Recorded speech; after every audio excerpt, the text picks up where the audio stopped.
اعوذ باللہ من الشیطان الرجیم بسم اللہ الرحمن الرحیم احل لکم صید البحر وطعامہ متاعا لکم وللسیارۃ وحرم علیکم صید البر ما دمتم حرما واتقوا اللہ الذی الیہ تحشرون جعل اللہ الکعبۃ البیت الحرام قیاما للناس والشہر الحرام والہدی والقلائد ذلک لتعلموا ان اللہ یعلم ما فی السماوات وما فی الارض وان اللہ بکل شیء علیم اعلموا ان اللہ شدید العقاب وان اللہ غفور رحیم ما علی الرسول الا البلاغ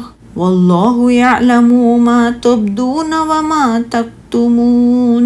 تمہارے لیے سمندر کا شکار اور اس کا کھانا حلال کیا گیا ہے، یہ تمہارے اور مسافروں کے فائدے کے لیے ہے، اور جب تک تم احرام کی حالت میں ہو تمہارے لیے خشکی کا شکار حرام کیا گیا ہے، اور تم اللہ سے ڈرتے رہو جس کی طرف تم اکٹھے کیے جاؤ گے۔ اللہ نے حرمت والے گھر کعبہ کو لوگوں کے قیام کا ذریعہ بنایا ہے، اور حرمت والے مہینے اور حرم والی قربانی اور پٹوں والے جانوروں کو بھی حرمت دی ہے، یہ اس لیے کہ تم جان لو کہ بے شک اللہ جانتا ہے جو کچھ آسمانوں میں ہے اور جو کچھ زمین میں ہے، اور یہ کہ اللہ ہر چیز کو خوب جاننے والا ہے۔ جان لو بے شک اللہ سخت سزا دینے والا ہے، اور بے شک اللہ بہت بخشنے والا نہایت رحم کرنے والا ہے۔ رسول کے ذمے اللہ کا پیغام پہنچا دینے کے سوا کچھ نہیں، اور اللہ جانتا ہے جو تم ظاہر کرتے ہو اور جو تم چھپاتے ہو۔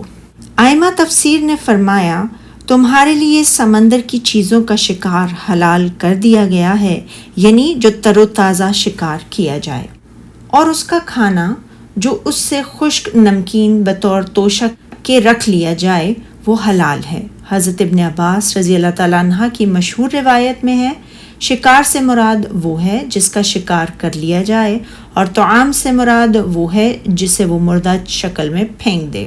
ارشاد الہی تمہارے اور مسافروں کے فائدے کے لیے ہے، لوگو یہ تمہارے نفع اور خوراک کے لیے ہے۔ اکرمہ فرماتے ہیں اس سے مراد وہ لوگ ہیں جو دریا کے قریب رہتے ہیں یا دریا میں سفر کر رہے ہیں۔ دیگر ائمہ تفسیر نے لکھا تازہ شکار تو ان لوگوں کے لیے ہے جو دریا اور سمندر کے پاس رہنے والوں میں سے اسے شکار کریں، اور اس کا کھانا یعنی جو جانور اس میں مر جائے یا اس سے شکار کر لیا جائے اسے نمک لگا لیا جائے اور ٹکڑے بنا لیے جائیں تو وہ مسافروں اور دریا و سمندر سے دور لوگوں کے لیے زیادہ راہ ہے۔ امام مالک بن انس رحمۃ اللہ علیہ نے حضرت جابر بن عبداللہ رضی اللہ تعالیٰ عنہ کی حدیث کو بیان کیا۔ رسول اللہ صلی اللہ علیہ وآلہ وسلم نے ساحل کی جانب ایک لشکر روانہ فرمایا۔ حضرت ابو عبیدہ بن جراح امیر لشکر تھے اور میں بھی اس لشکر میں شامل تھا۔ اس کی تعداد 300 تھی۔ ہم ابھی راستے ہی میں تھے کہ زیادہ راہ ختم ہو گیا تو ابو عبیدہ نے حکم دیا جس کے پاس جو کچھ ہو وہ لے آؤ۔ اس طرح جو کچھ تھا وہ سب جمع کر لیا گیا، اور اس میں سے وہ ہمیں روزانہ تھوڑی تھوڑی خوراک دیتے رہے، حتیٰ کہ یہ سب کچھ ختم ہو گیا اور ہمیں روزانہ صرف ایک کھجور ملتی تھی۔ میں نے کہا ایک کھجور کیا کرتی ہوگی؟ انہوں نے جواب دیا جب یہ کھجوریں بھی ختم ہو گئیں تو ہمیں اس کھجور کا احساس ہوا۔ انہوں نے سلسلہ کلام جاری رکھتے ہوئے فرمایا جب ہم سمندر پر پہنچے تو وہاں پہاڑ کی طرح ایک مچھلی تھی۔ اس لشکر نے 18 دن تک اسے کھایا۔ ابو عبیدہ نے حکم دیا تو اس کی پسلیوں میں سے 2 کو کھڑا کر دیا گیا۔ پھر انہوں نے حکم دیا تو سواری پر بیٹھا ہوا سوار ان کے نیچے سے گزرا تو یہ اس کے سر کے اوپر تھی اور اسے چھو نہیں رہی تھی۔ امام مالک نے حضرت ابو ہریرہ رضی اللہ تعالیٰ عنہ کی روایت کو بیان کیا ہے، ایک شخص نے رسول اللہ صلی اللہ علیہ وآلہ وسلم سے سوال کرتے ہوئے عرض کی، اے اللہ کے رسول، ہم سمندر میں سفر کرتے ہیں، اپنے ساتھ تھوڑا سا پانی لے جاتے ہیں، اگر اس سے وضو کر لیں تو پیاسے رہ جائیں گے، تو کیا ہم سمندر کے پانی کے ساتھ وضو کر سکتے ہیں؟ رسول اللہ صلی اللہ علیہ وآلہ وسلم نے فرمایا، اس کا پانی پاک ہے اور اس کا مردار حلال ہے۔ ارشاد باری تعالیٰ ہے، اور خشکی کا شکار جب تک تم احرام کی حالت میں ہو تم پر حرام ہے، یعنی حالت احرام میں تم پر خشکی کا شکار کرنا حرام ہے۔ یہ آیت کریمہ اس بات کی دلیل ہے کہ اس حالت میں شکار کرنا حرام ہے۔ لہٰذا جب کوئی محرم قصد و ارادہ سے شکار کرے تو وہ گنہگار ہوگا اور اسے تاوان ادا کرنا ہوگا، یا غلطی سے شکار کر لے تو بھی اسے تاوان ادا کرنا ہوگا۔ بہرحال شکار جس طرح بھی کیا ہو، اس کا کھانا اس کے لیے حرام ہے، کیونکہ یہ مردار کی طرح ہے۔ اس شکار کا محرم یا غیر محرم دیگر سب لوگوں کے لیے بھی کھانا حرام ہے۔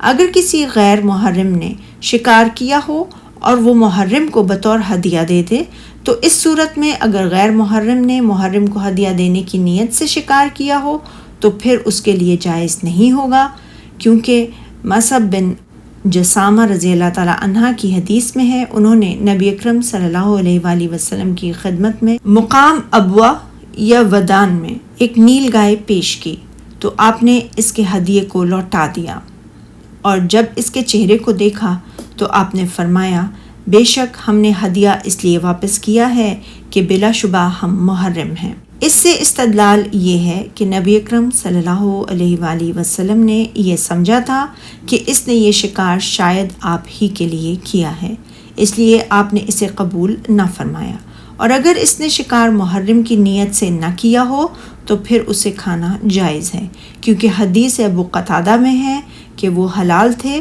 اور محرم نہیں تھے، کہ انہوں نے ایک نیل گائے کو شکار کیا، اس کے ساتھ محرم تھے تو انہوں نے اس شکار کے کھانے میں توقف کیا اور اس کے بارے میں رسول اللہ صلی اللہ علیہ وآلہ وسلم سے پوچھا تو آپ نے فرمایا، کیا تم میں سے کسی نے اس شکار کی طرف اشارہ کیا یا اسے قتل کرنے میں مدد دی؟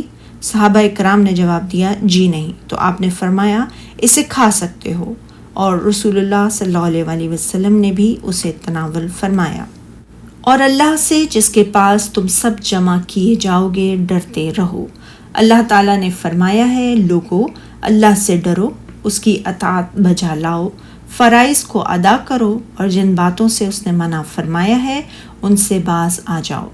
ان آیات میں جنہیں اس نے تمہارے نبی پر نازل فرمایا ہے، اس نے تمہیں شراب، جوئے، بتوں، پانسوں اور حالت احرام میں جنگل کے شکار سے منع فرمایا ہے، اور یاد رکھو اللہ تعالیٰ ہی کی طرف تم سب کو لوٹ کر جانا ہے، وہ تمہیں تمہاری نافرمانی کی سزا دے گا اور اطاعت کی جزا دے گا۔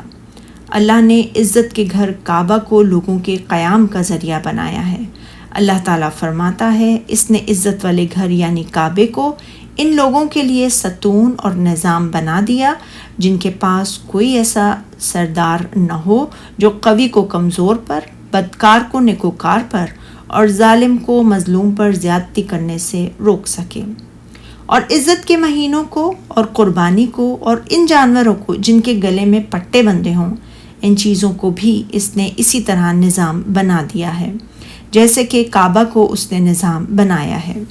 ان سب کی وجہ سے لوگ ایک دوسرے پر زیادتی کرنے سے رک جاتے ہیں جبکہ ان کے پاس کوئی اور روکنے والا نہ ہو۔ اللہ تعالیٰ نے ان چیزوں کو دین کے نشانات، بندوں کے امور کے مسالے بنا دیا ہے۔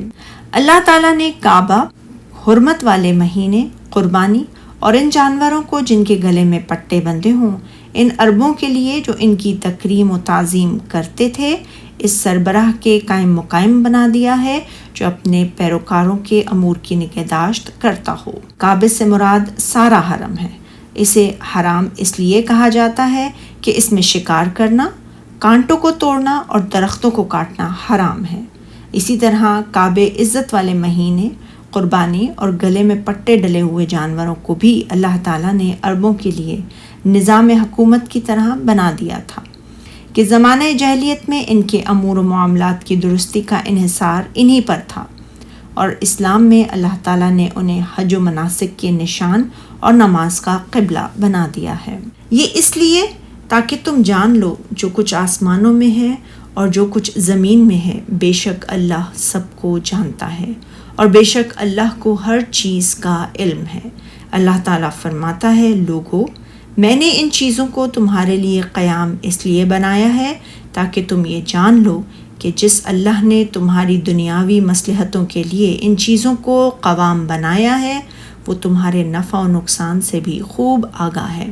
اسی طرح وہ یہ بھی جانتا ہے کون سی چیزیں تمہاری دنیا کے لیے بہتر ہیں اور کون سی تمہاری آخرت کے لیے بہتر ہیں، اور تاکہ تم جان لو کہ اللہ تعالیٰ کو ہر چیز کا علم ہے۔ تمہارے امور و معاملات میں سے کوئی چیز بھی اس سے مخفی نہیں۔ اس نے ایک ایک چیز کو گن رکھا ہے تاکہ نیکوکاروں کو اس کی نیکی کا جزا اور بدکار کو اس کی برائی کی سزا دے۔ جان رکھو، بے شک اللہ سخت عذاب دینے والا ہے اور بے شک اللہ بخشنے والا مہربان بھی ہے۔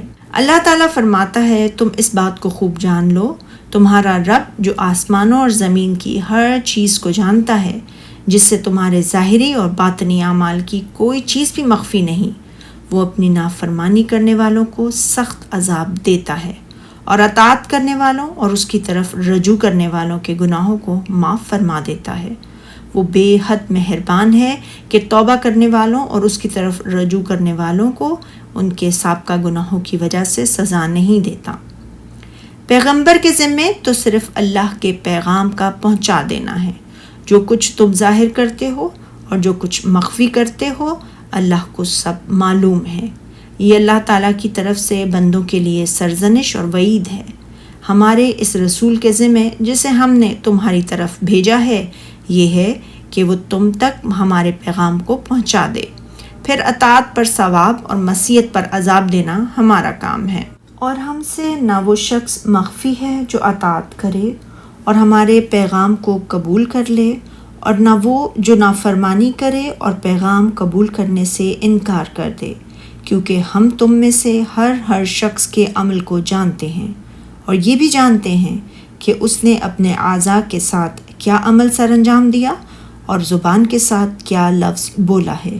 نیز تم اپنے دلوں میں ایمان اور کفر یا یقین اور شک و نفاق کو جو چھپائے ہوئے ہو، ہم اس سے بھی خوب آگاہ ہیں۔ اور جس ذات گرامی کی یہ شان ہو، اس سے نہ تو دلوں کی دھڑکنیں مخفی رہ سکتی ہیں نہ ظاہری اعمال۔ وہ آسمان و زمین کے ذرے ذرے سے آگاہ ہے، اسی کے ہاتھ میں ثواب و عذاب ہے۔ وہ اس لائق ہے کہ اسی سے ڈرا جائے، اس کی اطاعت بجا لائی جائے اور اس کی نافرمانی نہ کی جائے۔ سبحانک اللہم و بحمدک، اشہد ان لا الہ الا انت، استغفرک و اتوب الیک۔